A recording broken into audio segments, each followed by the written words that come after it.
ये है भारत का ट्रांस हिमालयन क्षेत्र, जहाँ पृथ्वी आकाश को छूती हुई प्रतीत होती है। यहाँ एक सन्नाटा है जो दूर से चील की आवाज़ या प्रेयर फ्लैग की सरसराहट से टूटता है। इस विशाल, खाली, कठोर और भव्य जगह में है ओल्ड मोनास्ट्रीज, जिनकी पुरानी दीवारें उन भिक्षुओं के मंत्रों से गूंजती हैं जो सदियों से इस अमेजिंग लैंडस्केप में अपनी खोज में लगे हुए हैं। इस एंशिएंट जगह में ऐसा लगता है जैसे समय रुक सा गया हो। जैसे ही सूरज इन ऊंचे ऊंचे पहाड़ों के नीचे डूबता है, एक ब्लैक कैनवस पर आपको अपने जीवन का सबसे सुंदर नाइट स्काई दिखता है। यहाँ कितनी ही जगह अनटच्ड होंगी जो पृथ्वी के बनने से आज तक वैसी ही होंगी। ये सिर्फ एक जगह नहीं है, ये एक ऐसा एक्सपीरियंस है जो एक लॉन्ग लास्टिंग मेमोरी और फीलिंग देता है। ये है Spiti, and welcome to my Spiti series.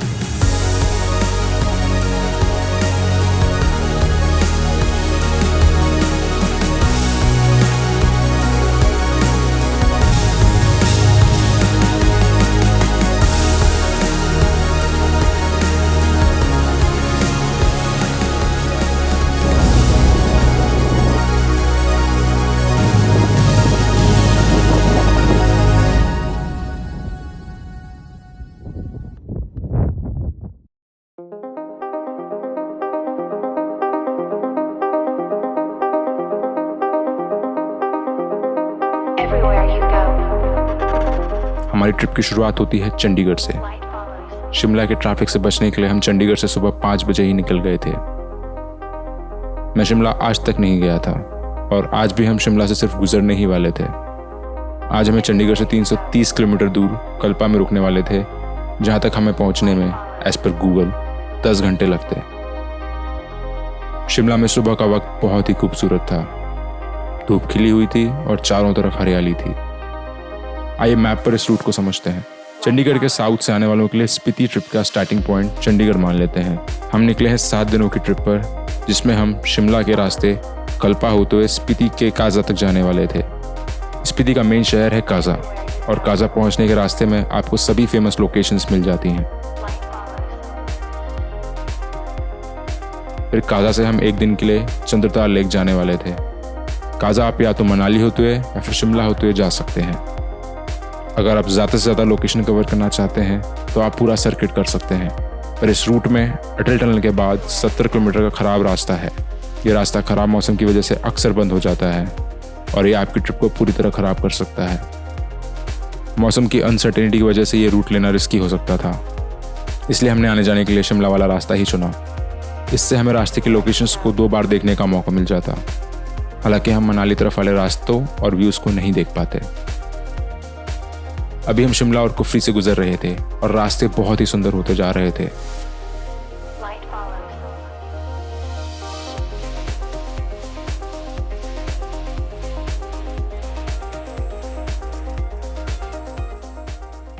So right now I'm a few kilometers ahead of Kufri and we have stopped here for breakfast. Yeah, and the view has started becoming awesome. Temperature भी काफ़ी कम होना start हो गया, that's why I have taken out this cap और shoes भी पहन लिए मैंने। और अभी नारकंडा कुछ 20 किलोमीटर है यहाँ से। We'll stop at Kalpa tonight.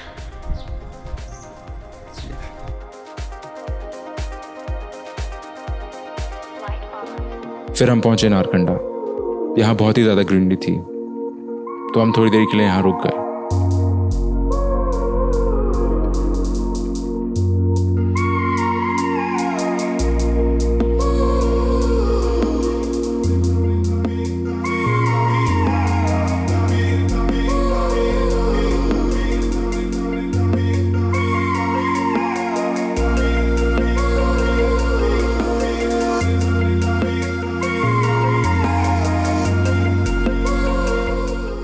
Narkanda से आगे जाने पे हम हिमाचल के किन्नौर डिस्ट्रिक्ट में एंट्री करते हैं।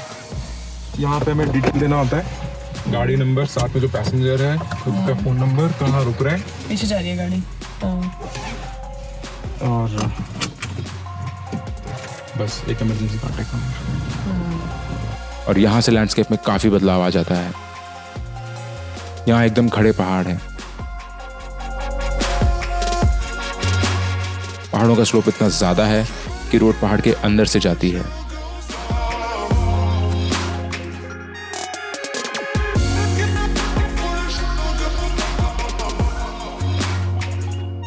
ऐसे रास्ते आपको भारत में शायद ही कहीं और मिले। So we have entered into Kinnor.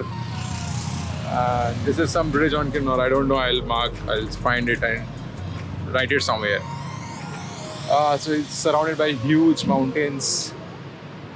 And they are like so huge that after driving so much, I cannot even focus on such distances like infinity. Anyways, it's a little bit drizzling. Right now it's 2:40. So by 4 we'll reach Kalpa. Let's go. This bridge is vibrating a lot and it doesn't feel safe. So we better get going. So अभी हम किन्नौर के आगे आ चुके हैं और यहाँ पर लगा हुआ है एक लंबा सा जाम। अब ये जाम किस चीज़ का लगा है ये नहीं पता है। जाम खुलेगा उसके बाद हम बढ़ पाएंगे आगे।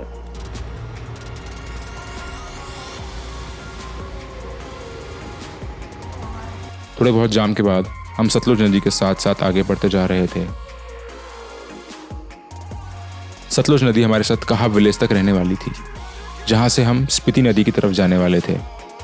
स्पीति नदी के साथ का सफ़र आगे आने वाली वीडियो में रहेगा और उसे देखने के लिए चैनल को सब्सक्राइब करें।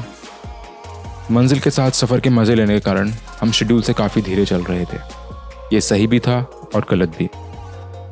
गलत इसलिए क्योंकि ऐसा करने से हम अंधेरा होने पर अपने डेस्टिनेशन पर पहुंचते, जो थोड़ा अनसेफ हो सकता था। खैर, हम अपना बेस्ट ट्राई करते हुए आगे बढ़ रहे थे। गाड़ी अब आपका भाई चला रहा था और मुझे ड्राइविंग में इतना मज़ा नहीं आता क्योंकि फिर आप व्यूज़ एंजॉय नहीं कर पाते।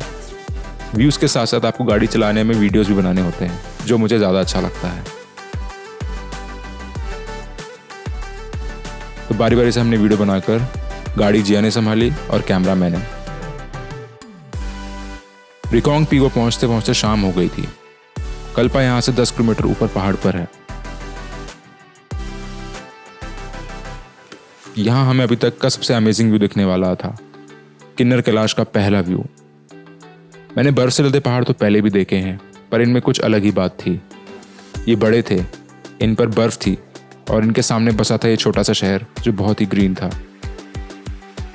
हम रुके थे वाइल्ड ट्रेल होम स्टे में और यहाँ से किन्नर कैलाश का बहुत ही सुंदर नज़ारा दिख रहा था। और पता नहीं आपने ऐसा फील किया या नहीं, पर किसी पहाड़ को जितना दूर से देखो वो उतना बड़ा दिखता है।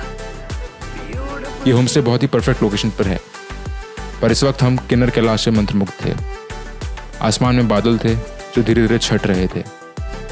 रात में तारे देखने की उम्मीद में मैंने नाइट लैप्स वीडियो के लिए कैमरा सेटअप कर दिया था।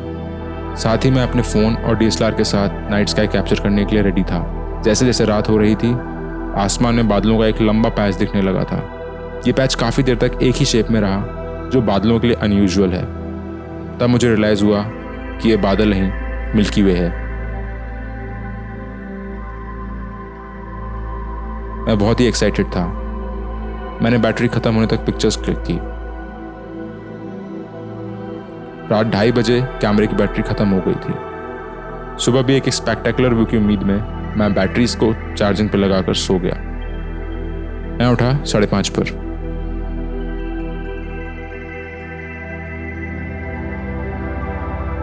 Morning guys, it's day 2 and we are at Kalpa right now.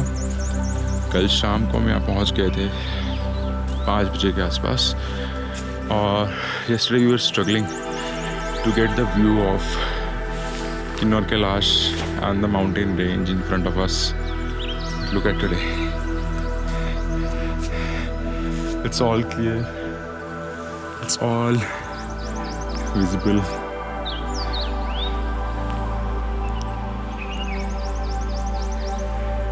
It's so beautiful right now.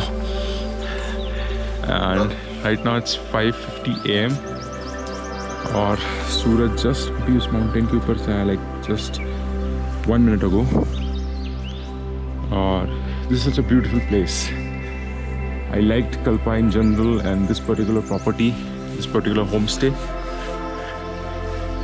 It's surrounded by these green trees all around.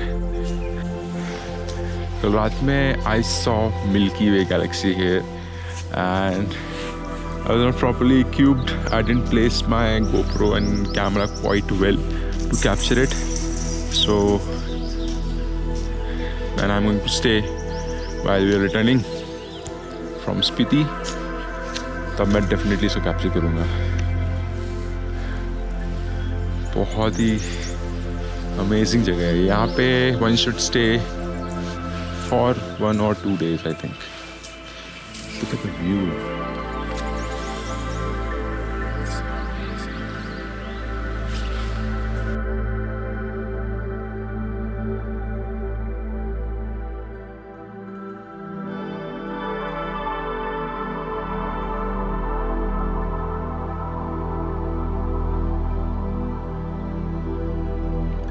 इस ब्यूटीफुल प्रॉपर्टी में हमने काफ़ी videos बनाए.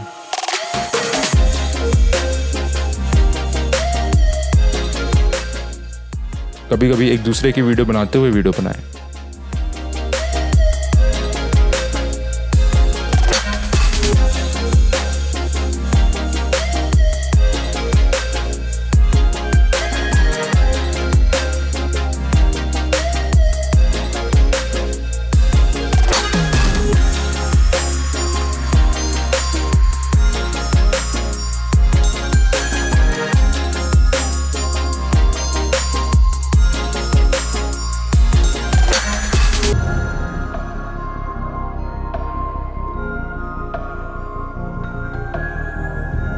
यहाँ से ब्रेकफास्ट कर हम 10 बजे अपनी अगली डेस्टिनेशन के लिए निकल आए, जो थी काजा.